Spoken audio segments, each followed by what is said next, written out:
Hi, welcome back to Your Desert Life. If you're thinking about buying a home, this list can help your search get off on the right foot, so stay tuned.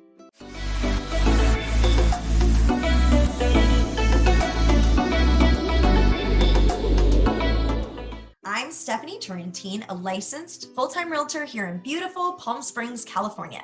Today, let's create a checklist of items that are important to think over before making an offer on a home. While the number of rooms and bathrooms are important, and of course budget, there are a few other factors you should consider. Let's start that list. They say that the three most important things to think about when you're buying a home are location, location, location. You can live with almost any imperfection in a home if you love the neighborhood and you love your neighbors. You can change almost everything from paint to flooring to countertop surfaces. But one spot, you cannot change your home's location. So when you go out house hunting, consider the proximity to your work. How long will that commute take? And location is much more than just choosing a city in which to live. One point to the location is the neighborhood. Be sure that the neighborhood and not just the house meets your expectations. Drive around on a weekday or a weekend, during the day and in the evening. Are the homes in the neighborhood consistent in size and features? Are they well maintained, or do the neighbors keep their yards clean and tidy? Are there old cars in the driveway, trash around, that type of thing? Is there noise from neighbors or street traffic? Is there access to parks, transportation, and schools if that's important to you? Is the neighborhood safe enough for people to walk, run, or ride a bike?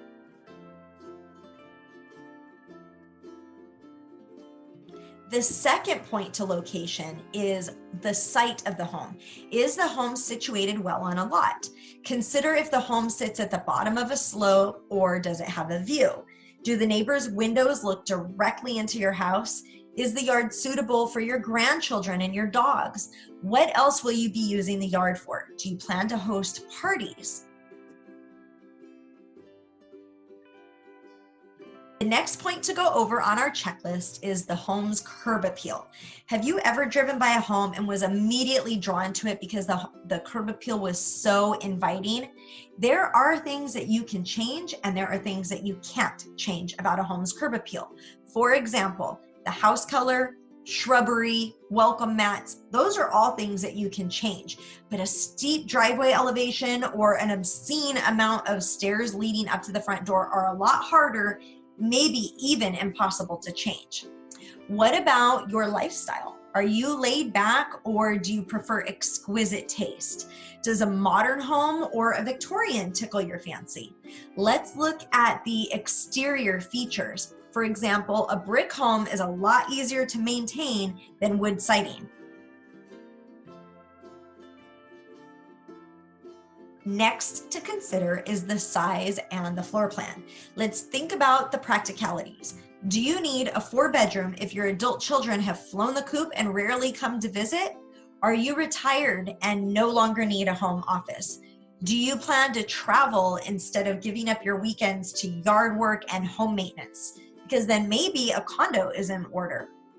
Consider how you will use your space. It's really easy to get hung up on all the bells and whistles, but you really need to think about the practicality.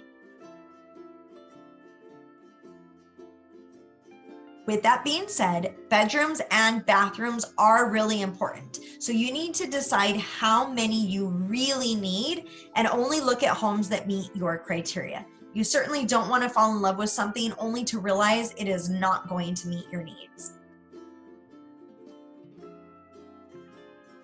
Next thing on our checklist is the kitchen.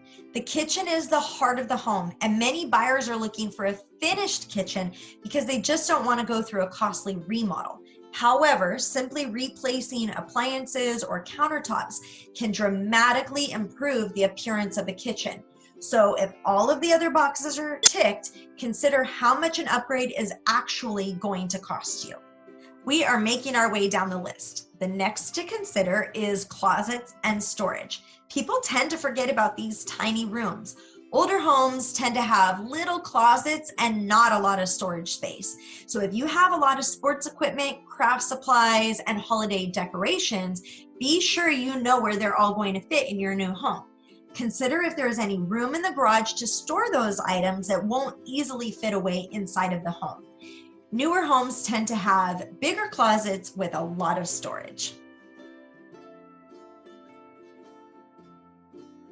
Next thing to consider are the windows and the lighting. Do you love bright, sunny rooms with lots of windows? Then pay attention to how much natural light is filtering in while you're out touring these homes. Or on the flip side, are you a very private person? Consider the windows' juxtaposition. Are they angled so that your neighbors are looking directly into your house? Does the dining room have a chandelier? Is there recessed lighting in the kitchen? Do you have plenty of outlets to plug in all of your table lamps? These items kind of get overlooked during the process, so let's go ahead and add them to the list so that you can find exactly what you're looking for. Last but not least on our list are the finishing touches. Even the most simplest of homes can look amazing with crown molding, trendy tile as a backsplash, or updated hardware on the cabinets. If these things are important to you, keep an eye out for them while you're house hunting, but be prepared to add these features after you've moved into your new home.